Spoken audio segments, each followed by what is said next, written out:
The list of GCHQ's latest antics reads a bit like a cartoon villain's manual. Edward Snowden's revealed that a covert unit within the agency is messing with targets' social media accounts. So they're changing their profile pictures on Facebook, they're posting and deleting statuses, and they're sending cryptic messages to their friends and family containing disinformation about them. Now, GCHQ's Joint Intelligence Threat Research Group even uses unwitting journalists to funnel information about potential targets. And they're also into honey traps. They pose as attractive women online in order to get potential targets to meet with them in person.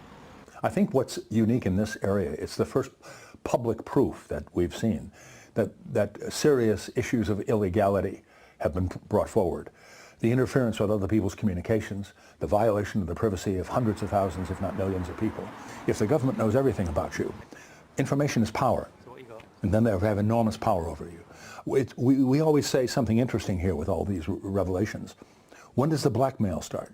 GCHQ isn't a spy agency like MI5 or MI6. It's a government agency tasked with collecting and analyzing data. And yet these most recent revelations show that their arsenal includes sending viruses and launching denial-of-service attacks against websites. The attempt to do denial-of-service attacks on organizations they don't like are deliberate attempts to obstruct, to deceive. I think was the phrase they used. They call it deny, disrupt, degrade, and deceive. I mean, it's like a James Bond movie. But this is the stuff they're doing and have been doing for years. But this is the first proof that anybody's had that they've actually done it. And yet hackers who don't work for GCHQ face prison if they do the same. And those campaigning for civil liberties here in Britain say they want to know why. Polly Boyko, RT, London.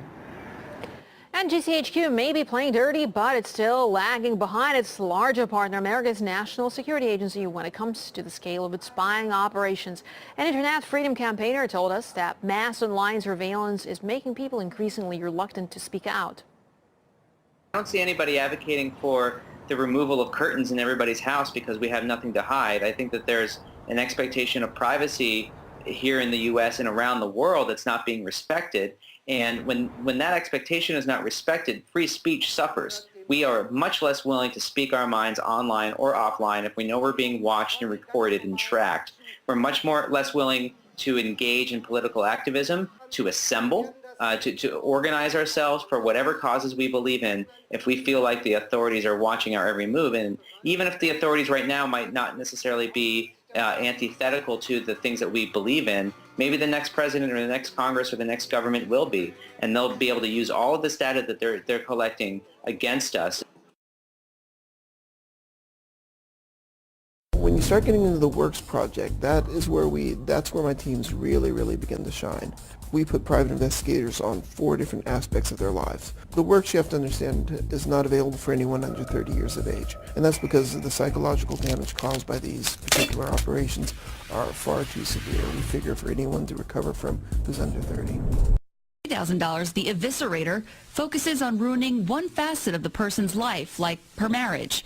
And then there's total annihilation, which for $10,000 does exactly as the name suggests.